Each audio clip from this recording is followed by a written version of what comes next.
안녕하세요. 힐링 재테크의 메테라입니다. 이번 시간에는 전세 맞추는 것이 두려워 갭투자 망설이시는 분들에게 도움이 되는 내용을 한번 준비해 보았습니다.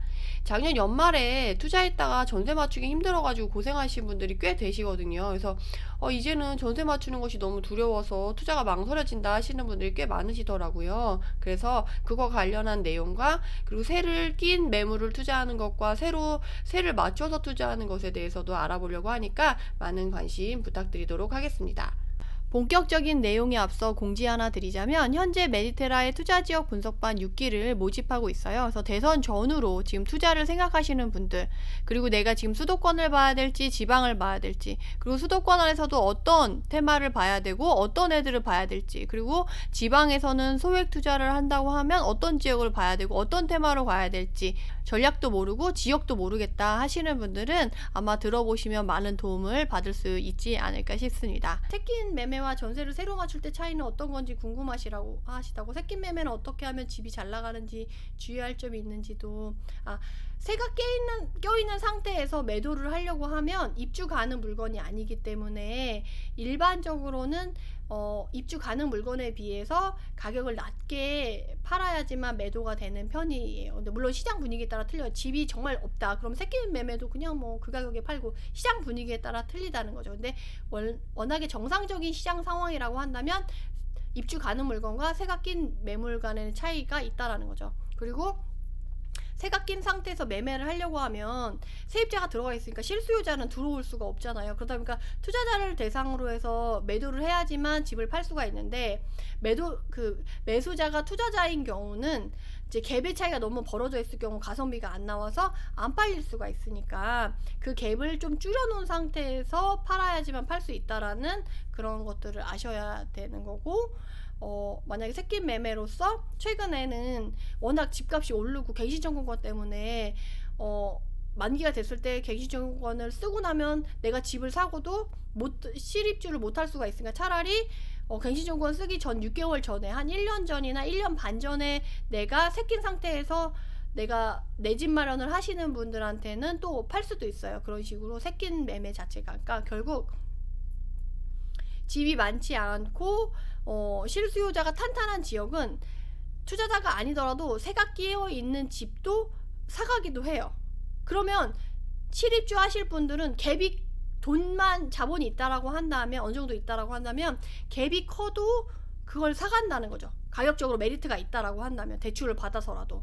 그래서 새낀 매매는 매수자가 누구냐에 따라서, 그리고 세입자가 들어있냐 아니냐에 따라서 이제 그거 아니죠. 그 시장의 상황에 따라서 물건이 많냐 없냐에 따라서 가격이라던가 분위기라던가 매수자라던가 이거에 따라서 주의할 점이 좀 다르고 좀 챙겨야 될 게 좀 달라진다라고 알고 계시면 될 것 같습니다. 지역의 일부동 전체가 고점 대비 빠지고 있는 느낌인데요. 그래서 잔금 때까지 전세를 못 맞출까봐 고민이 된다.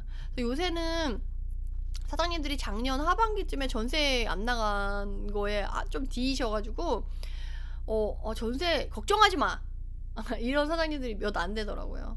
그래도 막 전세 빼는 거에 자신이 있어서 하시는 분들도 막 지역이랑 구역마다 다르긴 한데, 그렇다고 한다면 이제 본인이 물건이 괜찮다라고 한다면 가고, 대신에 잔금을 못 맞추더라도, 잔금 때 전세를 못 맞추더라도 대비할 수 있는 여력이 된다라고 하면 저 같으면 그 물건에 대한 확신이 있다라고 한다면 저는 갈 수 있을 것 같아요.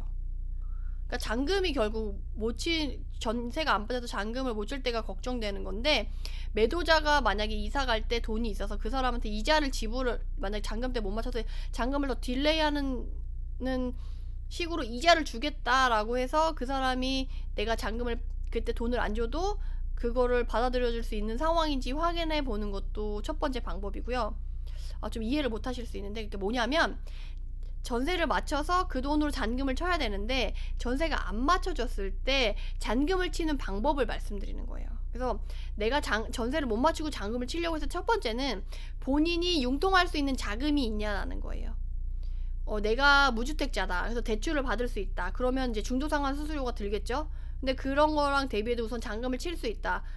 금매여서 완전 메리트 있다라고 한다면 그거를 상쇄하고도 이득이 남을 것 같다라고 하면 하는 거죠.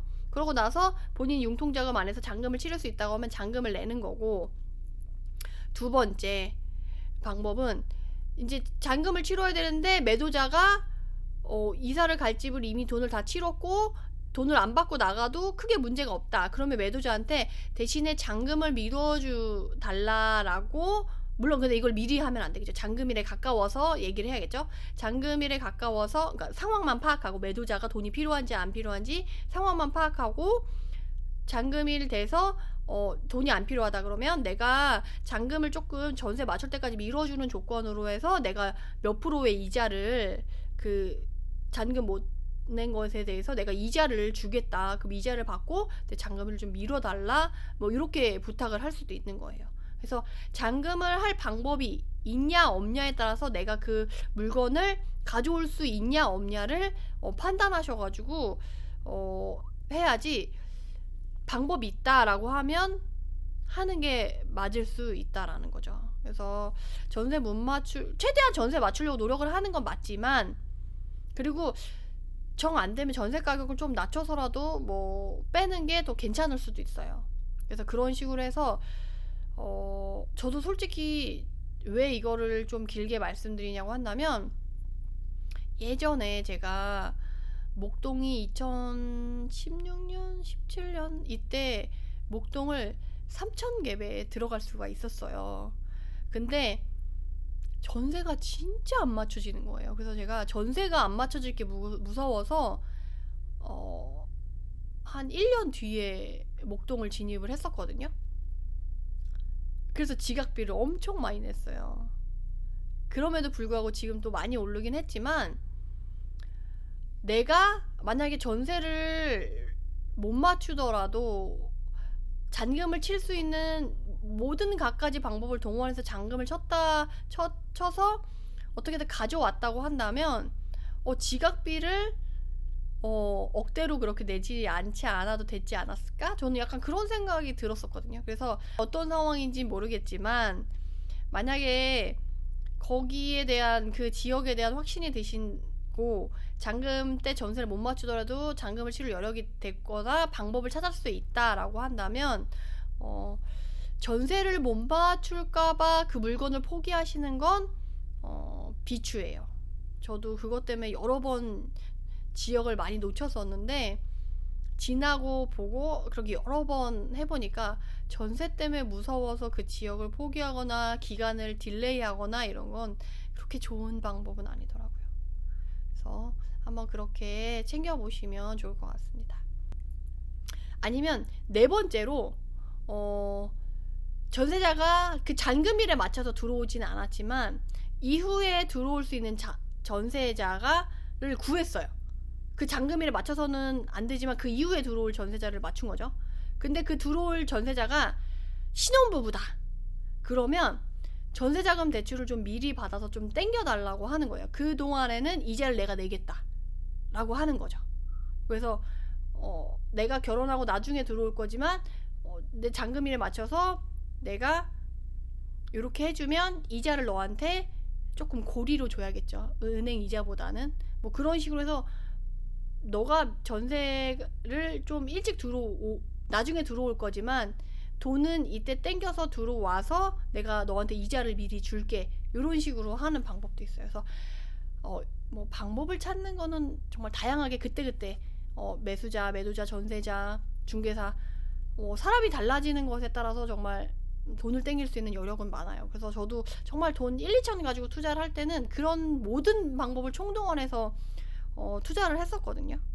그래서 그런 것들을 활용해 볼 수도 있다. 그리고 투자자는 생각보다 창의력이 뛰어나야 돼요. 그런 식으로 투자 전략이라던가 그렇게 안 맞춰졌을 때 내가 어떤 방식으로 이걸 해결할 수 있는지를 끊임없이 새로운 방법과 전략을 짜서 그걸 문제 해결력을 늘려서 투자를 한다고 하면 정말 투자 내공도 높아지고 그런 창의적인 사고로 인해서 돈도 빨리빨리 증식시킬 수 있는 거겠죠. 그래서 그런 식으로 하면 되고, 저 같은 경우는 지금 투자를 오래 하다 보니까 이제 안정적으로 투자를 하고 주변 사람이 이제 투자를 어느 정도 한다라고 실력을 인정해 주셔서 친인척이나 이제 가족 중에 돈을 땡기거나 이럴 사람들이 조금 있어요. 그래서 단기로 융통할 수 있는 자금들이 좀 있어서 그런 게 안 될 때 이제 마통이나 이런 것들을 일시적으로 땡겨서 하거나 이제 주변한테 땡겨서 내가 이자 얼마 줄게 좀 땡겨줘 이런 식으로 많이 하거든요. 그래서 주변 사람들한테 그렇게 조금 본인의 실력을 쌓는 걸 잘 보여서 좀 신뢰를 일어났다가 그 돈을 땡기는 것도 하나의 방법인 것 같아요. 그래서 마음 너무 조급해하지 마시고 하나씩 방법을 찾아가면서 그런 식으로 하면 되니까 하나씩 한번 해보시면 좋을 것 같습니다. 그럼 영상을 이만 마치도록 하고요. 해당 영상이 도움이 되셨다면 구독, 좋아요로 응원 부탁드립니다. 감사합니다.